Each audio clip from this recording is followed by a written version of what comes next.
So thanks for joining, Dominique and Steph, who were able to join on this rainy afternoon.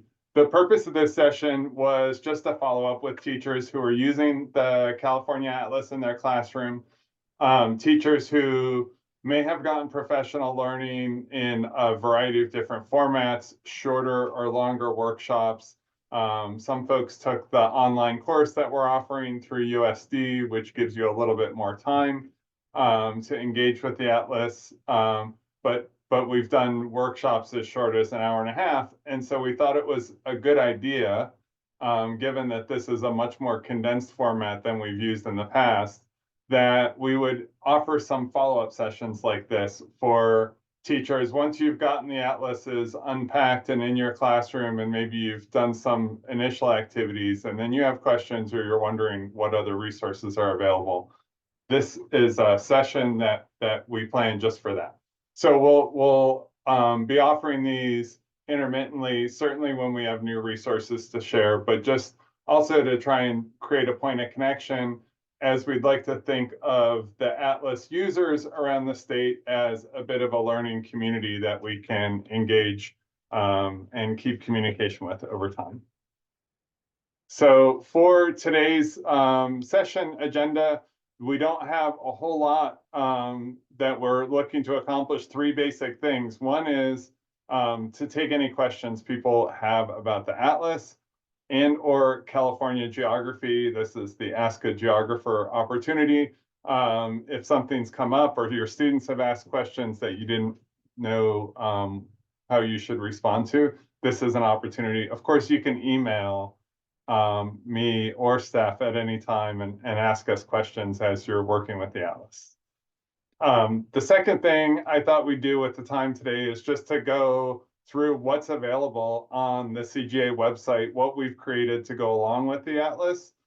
We've got a variety of different learning activities and lesson plans and materials that we want you to know about.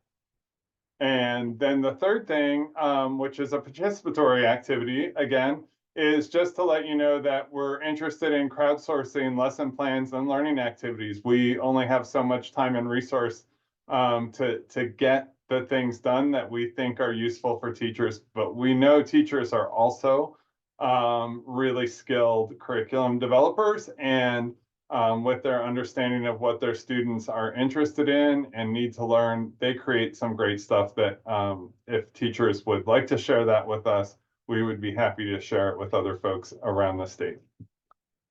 Okay, so just a reminder of where we started, that Steph and I, and Steph, I should have given you a moment to introduce yourself. I will pause now because I know you have other responsibilities, but I'll give you a minute to say hello.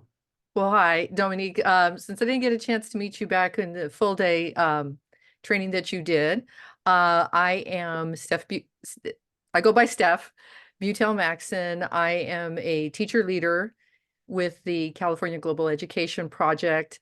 My initial foray into all things wonderful actually was with CGA and the Geographic Alliance. So I was one of the teachers that helped and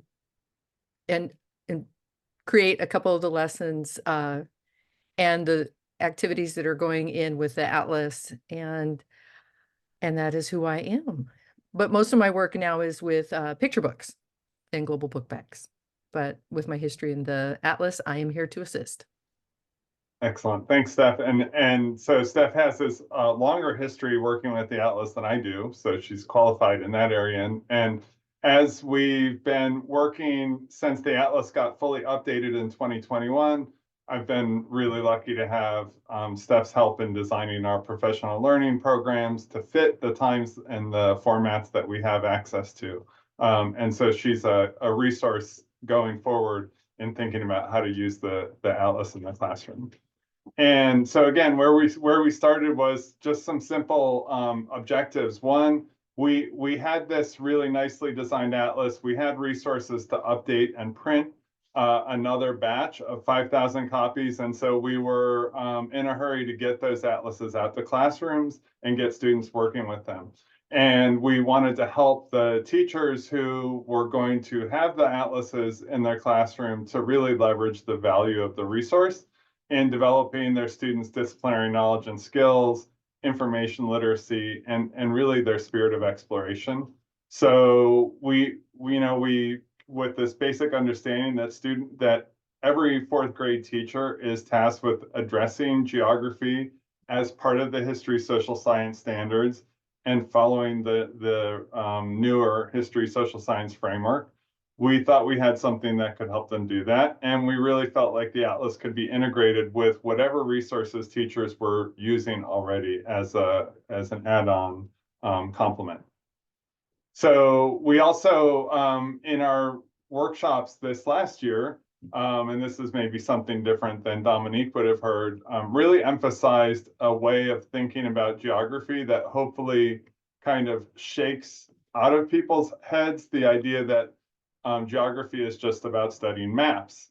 Ironic, since we're giving teachers maps to use in their classroom, but we want to remind people that geography is about studying the earth as the home of people. Maps are a tool for doing that. They're a way of collecting and communicating and analyzing information, but it's really about the places that we live, the neighborhoods, the communities, the state, as the Atlas focuses on, and the whole globe that we care about. So we think that geography helps all of the things that students learn while they're in school become more relatable and relevant to their everyday lives. So it gives them a new way to kind of anchor their knowledge by focusing on what's where and how it came to be there and why things are arranged the way they do, and to give them the way they are, rather, and to give them skills to examine the interconnections and the relationships between the various components of their neighborhood, even of their school, but also of things at a larger scale, like at a state, a national, and a global level.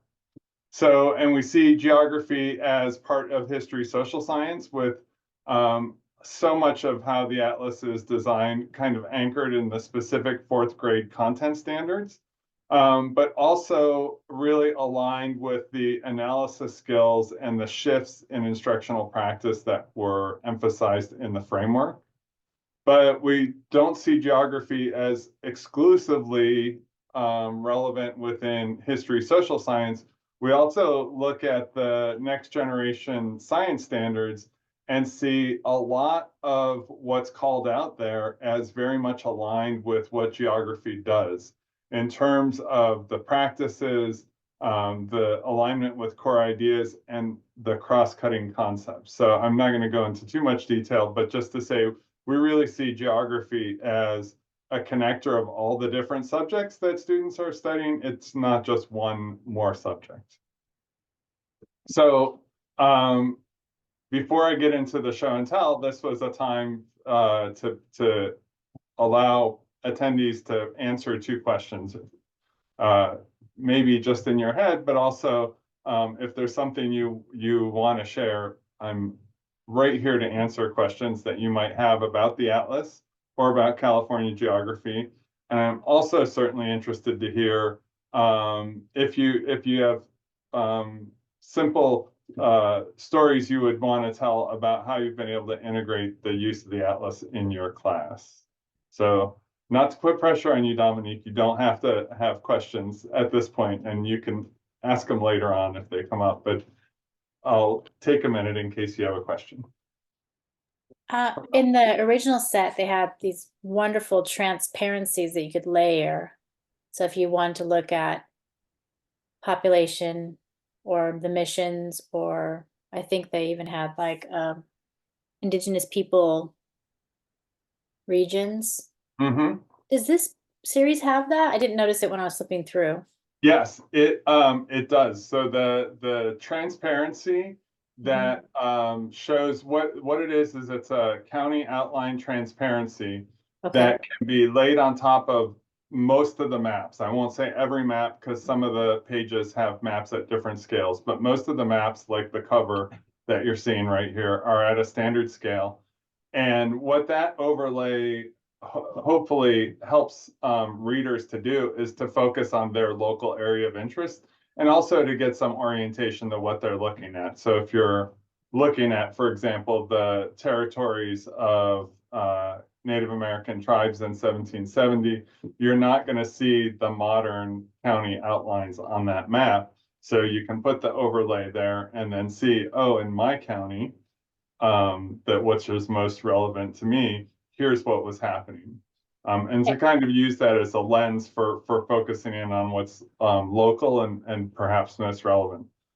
It's an amazing tool, and it's the one thing, not the one thing, but it's one of the things that makes this so much superior than just using other maps, pull down maps or maps that it might be in the history textbook. I love it so much. So I'm gonna have to dig back through the box and make sure I have them. Very cool. And I'm glad that you valued that, because it is, I think it's really important part of making a resource student-centered. Students encounter a lot of books, a lot of resources, videos, what have you, with great information. But one of the things that a lot of those resources is lacking is an awareness of where that student is. And so that including the overlay kind of helps the atlas to shape around the particular location of the student and provide that awareness.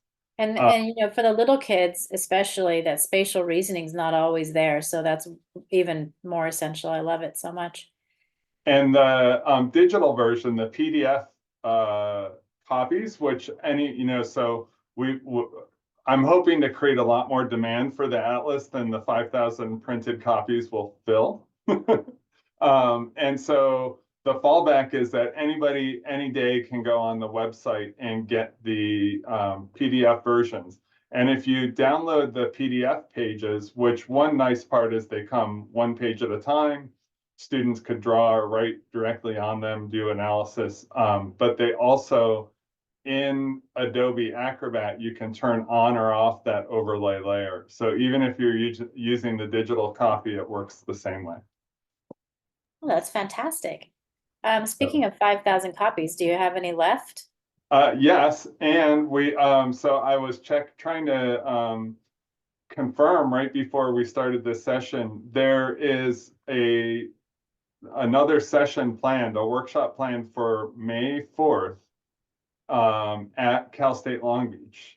And I pulled up the Global Education Project's website and did not see the flyer there with the link for registration. So I don't have that right now, Okay. but the date is confirmed. So I'm just returning from 2 weeks vacation. So that's why I'm kind of out of the loop on that. But if you email me, I can definitely get you the link to register, and I would be happy to have you come back or recruit other teachers to attend. I Fantastic. forget the name of the teacher that attended from your school site, but there was. I think it was Joseph Sarabia, maybe? Yeah, yep, that's correct. He's awesome. Okay, so we had a good turnout, but of course, there's in that area, there's thousands of teachers we could get to, and so we were always just scratching the surface. And these days, our experiences, since we don't charge, people don't necessarily hold the date, and so we get like a 50 to 75% turnout rate on the registration. So, which is fine. People have busy lives, and we're always asking for a Saturday, which involves a small amount of guilt. It's true. Saturdays are tough. Yeah, exactly. You're always like, and then we say how much we appreciate teachers, and I feel like, what we wouldn't do. Right? But we don't get access to the professional learning days, so it's always a negotiation. And so teachers are very much investing their own resources when they come to our workshops, and we know that. Well, thank you. It's a wonderful support. And I have a student teacher right now, and I was just telling her, you have to take these opportunities. If they're presented to you, you got to take them. Right. So. Yeah, right. Like you said, it's a valuable Saturday, but then again, it can also be a real boost forward that saves the need to go and track down a resource or find information when you decide it's needed. If you could even find this, I wouldn't even know where Yeah. to begin looking for a resource like this that I could afford, or even Right. that exists, you know? And then it turns out we don't even sell them. Yeah, then there's that. Yeah, All I'm right. gonna have to, I still, my idea, we only had enough money to print 5,000. I very much had in mind printing 50,000. And the fact that my garage isn't stacked full with atlases is probably a good thing in one way, but I want to get districts to invest in this as a resource. So I'd love down the road to have Santa Ana and Long Beach unified, LA unified in my dreams, but say, hey, this is something that everybody should have. It's only going to cost $6 or $8 to print it, and we'll do the professional learning for free. So I keep that hope alive. That Well, maybe, I mean, is it something like if I got a group of teachers from multiple school sites together, that you could come to us, or how are you envisioning that? I absolutely could, to the extent that we have atlases available. We are coming to the end of this group of 5,000. So in the future, what I really need is for somebody to be a partner that's willing to pay the cost of printing. Okay. So that would have to be like a county or a larger district, Uh-huh. that I think would find that to be worthwhile. But I'm also looking for grant opportunities and funders who would pay, because one of the challenges, this is kind of an inside business discussion, but when we offer the workshops the way we do, which they're free, but teachers have to invest their own time. And what we tend to do is attract a group of very excellent, very committed teachers, but the same kinds of teachers that seek out these opportunities and will invest their time. And that means we have limited reach into some communities where the teachers are already having all of their time programmed out for other types of professional learning, particularly highly diverse or kind of traditionally underperforming school districts or school sites that often have all of these required professional learning sessions. Those teachers are much less likely to say, hey, let's do this on my own free time if they're already overwhelmed with what they're being asked to implement. So that's one kind of thing I imagine, is that if we could get it all paid for and get a whole district bought in, then we could have a situation where the teachers are better supported in taking their time to do this professional learning and integrate the resource. Okay. I keep planning. If you have any ideas, I'm certainly interested. And for now, if you have teachers in mind or teachers you want to recommend, definitely the May 4th opportunity is going to be right there at Cal State Long Beach. Okay. Thank you. I have people I can reach out to as far as people who are able to fund it. So I'll start knocking on their door and see what they have to say. Awesome. Anybody who talks like that's a friend of mine. Thank So a lot of what I kind of had prepared next is like a audiobook of the email I sent, an illustrated audiobook. So this will give you a chance to just kind of see what the resources we've come up with so far. Because as I was getting atlases out to new teachers, I was following up with them, asking them, a month or 2 months after they'd been at the workshop and had the atlas in the classroom, what had they done?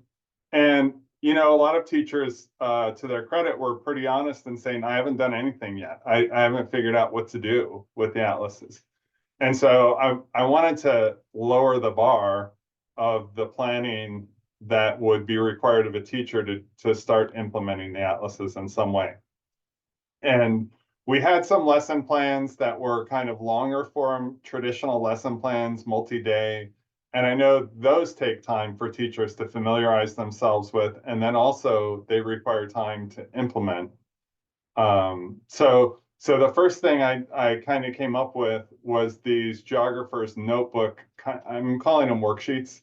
even though that's got a little bit of a negative connotation. But the idea is it's like a learning activity that's focused on just one map or one single concept that is pretty deliberately designed to build skills around data literacy, reading literacy, map reading and interpretation, to some extent math and computational thinking, and then ultimately to help move students in the direction of geographic thinking. How do you approach questions from a geographic perspective? So right now I've been able to create 10, and they're linked, as this illustration shows, on our website. Or if you just click on the image in the slides, it'll jump you right to the web page. On the right, you see the Geographer's Notebook worksheets that have been created. I will hopefully be creating more. That's why there's no, we jump from 3 to 5, because I have in mind a 4 that will go there. But these take time, and I didn't want to wait for the whole set to get them out there. And what they look like, here's just one example of the one about map scale, which happens to be one that incorporates math skills, not just map skills. And so it's a pretty streamlined worksheet. Not being a teacher with experience with fourth graders, I'm a little reticent to say how long it would take a student to go through this. Probably like a half hour or an hour at least. And I imagine it would be helpful for students to work in teams, maybe in pairs, to analyze the information on the notebook and then answer the questions. When you download these, we've been testing that they'll print fine in black and white, and so it can just be a printed worksheet, or the PDF document is a fill-in PDF. So if you save it, students could actually type answers directly into the form and then save it. I don't know how many elementary teachers are using technology in that way, but I figured it didn't hurt to have that built in. So there's 10 of those. Then we have some other learning activities and lesson plans that are quite varied in their length. For example, the student scavenger hunt is like designed to be a first jump into the atlas to help students get kind of familiarized with what types of maps are in there, to make some quick discoveries and just get an orientation. Nothing too extensive or involves map analysis. There's a vocabulary building game that Steph developed that basically has students go through the glossary that's included in the back of the atlas and build their academic vocabulary of terms that they can use to describe landscapes and geographic relationships and map qualities and things like that. Then the other 4 that are listed there are various types of lesson plans or lesson plan starters, maybe, for thinking about how to use the atlas in relation to other things students might be doing, like writing activities or reading literature, as well as things that are just specifically about geography. Steph, in our workshops that we've been doing this time, Steph's been kind of walking people through where are California's commodities produced, which is a lesson plan that she developed originally and has updated. And so that's really cool about agricultural products. And but that's kind of the longest version, of a 2-day lesson plan for about an hour each day. Okay, so then this is back to something I kind of created. I actually did this before I created the notebook worksheets. And again, I was trying to kind of just provide some prompts to help people do some geographic inquiry. So what these inquiries are is like a paragraph of framing that ends in a compelling inquiry question. And then, so that's like on one page. And then the second page is a graphic organizer that guides the inquiry process, that has some spaces and some hints or clues where students can gather information from 3 or 4 different maps, and then, take a crack at integrating, putting that information in relation to each other to try and answer the question, or maybe just change the question and specify it and say, this is what I think we need to know to get understanding on that topic. So I've created inquiries around earthquake hazards and temperature extremes, explorers and kind of the settlement process, the land use, comparing farms and cities and the way they compete for space in California, looking at Native American populations over time, and then also water resources. So that's a different kind of very framework for a lesson plan. It doesn't give the kind of guidance that a lesson plan would about how to advance students' understanding of the concepts. That's an area where I'm very limited with zero experience teaching elementary kids. So rather than do a kind of a half-baked job of it, I leave that to teachers like you to figure out how to. I love that because this would just be one resource in the inquiry process, but you've laid some foundation for some really interesting topics or perspectives on the old tried and true geography, right? Right, like exactly. Yeah. That's my intention, is to try and push people off from the dock in the direction of a legitimate geographic inquiry. And to say, hey, if you look at these maps and gather the information, now start to think about how that information relates, you're going to start realizing some geographic relationships and connections between these different geographic variables. And that, before you know it, you're doing geographic thinking. And oftentimes it's just the question, which teachers have often had a lot more experience in historical thinking. And so the way they phrase questions might prioritize temporal information or biographical trajectories more than spatial relationships and geographic characteristics. So You're absolutely right. Plus, I think we get stuck and we just need to be enlightened on a different way to look at things. So it's wonderful. cool. Well, thank you for taking a crack at working with these things. This is what one of the, I just gave pulled an example of what one of the map or atlas inquiries looks like. So you could see hopefully a very digestible bit of framing information, nothing that's gonna be a deterrent to students. A question that they might think is interesting, like, do earthquakes happen in areas where a lot of people live, or are earthquakes most likely to happen in places where very few people live? One means we should be really thoughtful about earthquakes because a lot of people are at risk, or maybe it's not so much an issue. And if you look historically, California has had both those kinds of earthquakes. We've had very massive earthquakes that were just a blip in the news because nobody lived in the places that were affected. And then we've had earthquakes that were much smaller than that, but caused lots of damage and disruption to people's lives, and were huge issues. So and it becomes a in this kind of process, students might start realizing that actually we know pretty well, we can predict pretty well where earthquakes are going to happen. What we can't predict is when they'll happen. So, but maybe we should try and make sure that people don't gather up in too huge of numbers in the places that are most vulnerable, if we do know where they're going to happen. Okay, so and I think this is a time I can ask you, did I send you a copy of our California book? You did. Okay, awesome. Because, encouraging the idea that geography isn't just for geography lesson time. Geography is also something that can kind of be infused through different elements of students' learning experiences.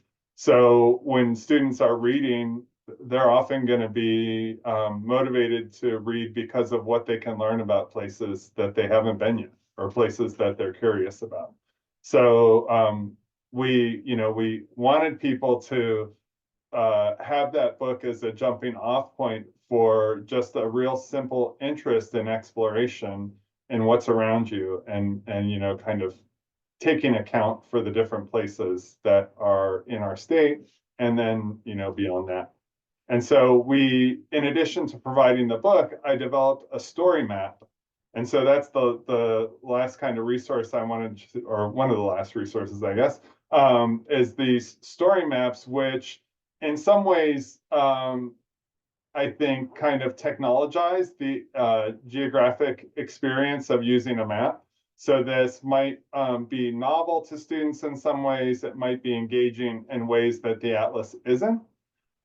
It also helps address the fact that students are probably, we're probably at a point now where if you say map to a student, they think of Google Maps and not a printed page or a foldable, you know, roadmap, the way people of a prior generation would have thought of map.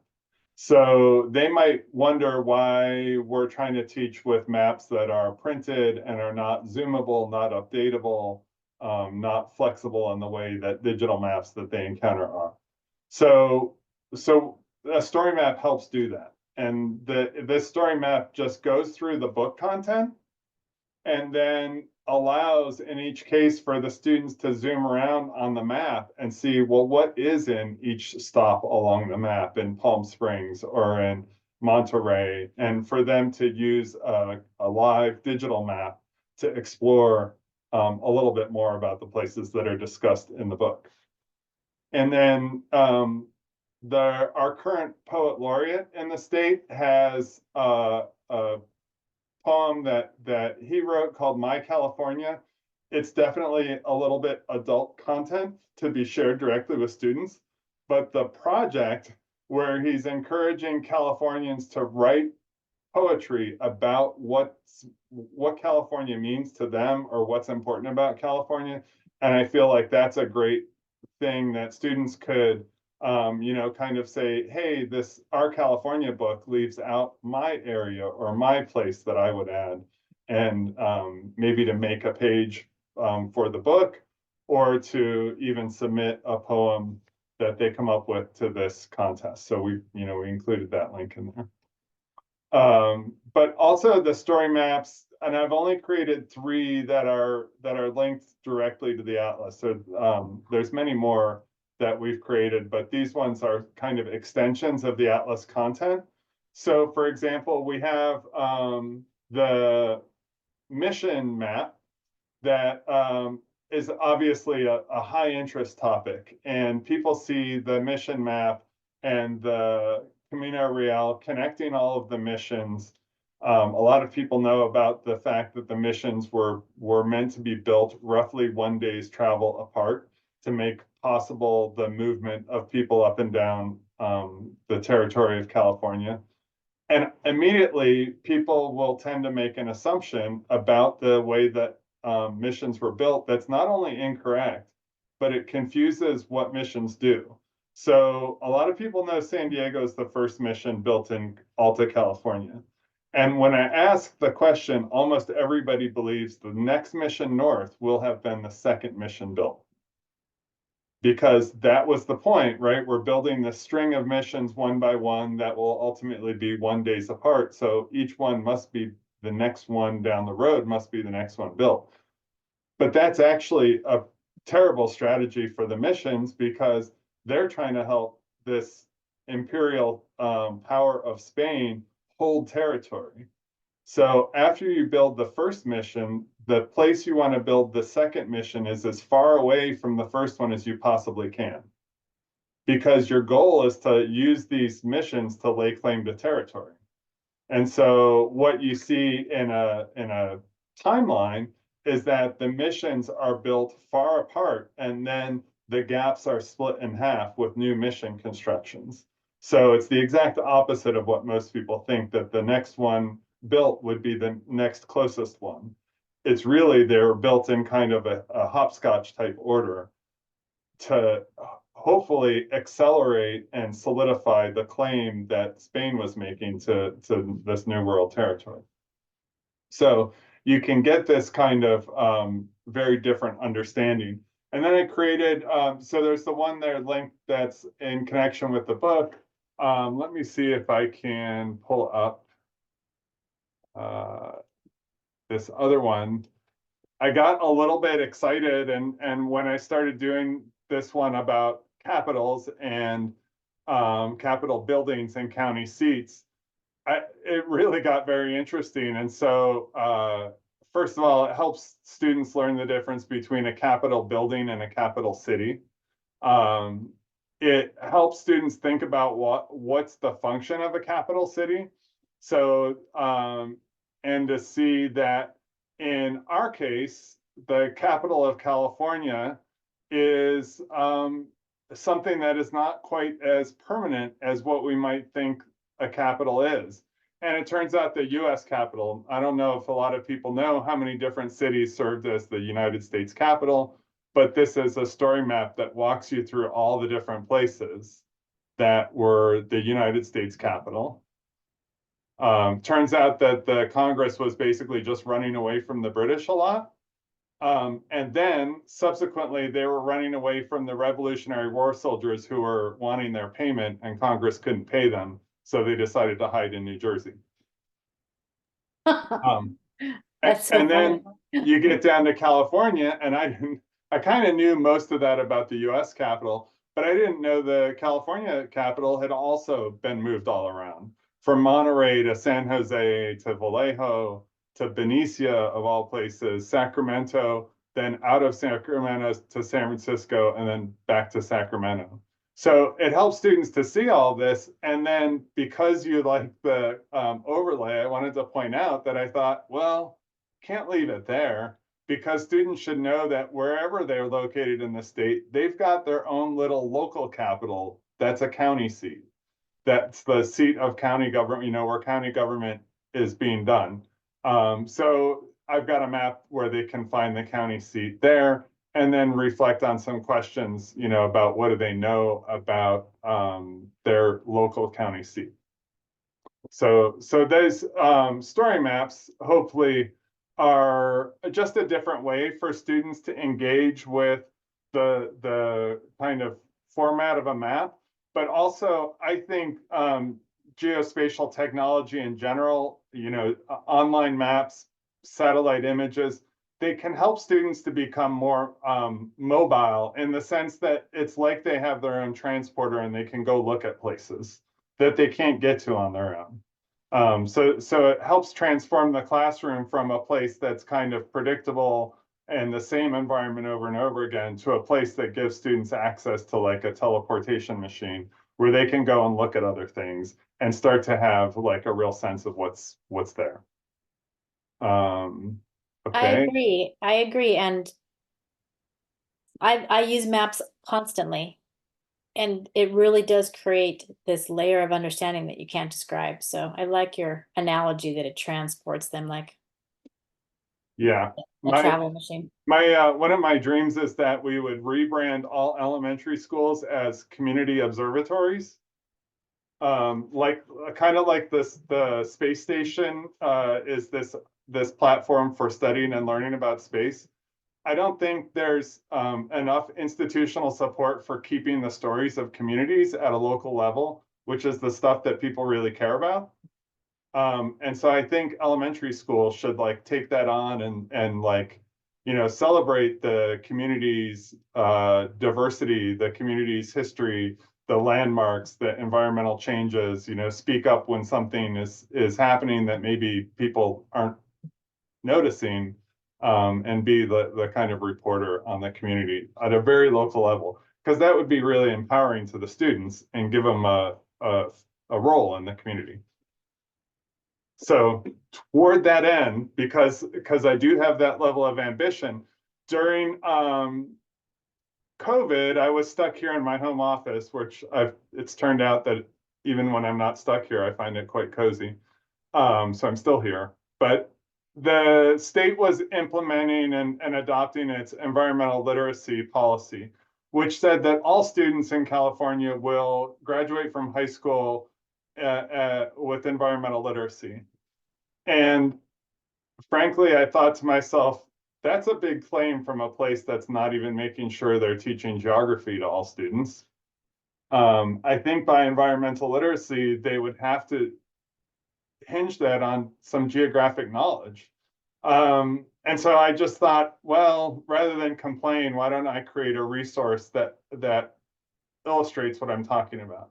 And so this website that's linked from this slide is called California's Hub for Environmental Learning and Action. And it's towards that, in that direction that we were just talking about using the computers and the technology that are increasingly available in schools to overcome the limitations of school location and cost of transportation, and give students access to information about their community. So there's all kinds of digital maps in an interactive environmental atlas there that are very much like live data. So you can look at how the, like one example, and I will try and pull it up now and we'll see if it works, but sometimes the bandwidth of Zoom and loading a complex data set don't really work as well as I would like. But for example, you can get a map that shows you current wildfire activity. Fortunately, right now, that would be a very boring map, but it also shows you all the historical areas of wildfires. You can look at maps. I'm trying to see. I have one here on water availability and quality that I was thinking, well, this is pretty pertinent for today. The map comes up and it is, shouldn't tell us that we need to sign in, because none of this stuff is supposed to be, is supposed to require sign in. But like technology, it doesn't always work the way we want it to. Try that again.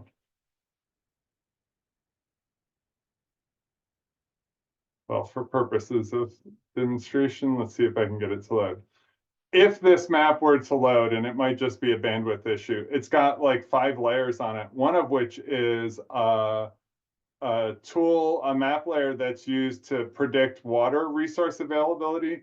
So every river in California that's monitored as a source of fresh water, you can actually see on this map layer the prediction for its flow for the next 10 days. So it helps us understand water availability. And on a day like today, you would actually be able to watch the flow of a river like the Santa Ana River go from normal to. Anyway, the Cella website has information specifically supporting a direction which I very much support of including environmental literacy as a foundational outcome of education. I just hope that we do it with attention to land and water and resources, and not just consumer choices and vocabulary that makes us sound like we care about. Okay, just splicing in a little bit of demo action here, because I did want to show this water map that's on the Cella website, and to hopefully get it to load correctly. And so when the map loads, you might get a message. You can close that panel there. Go ahead and let the map load. You might get a message about this reservoir levels map not being able to be added. You can just say, okay.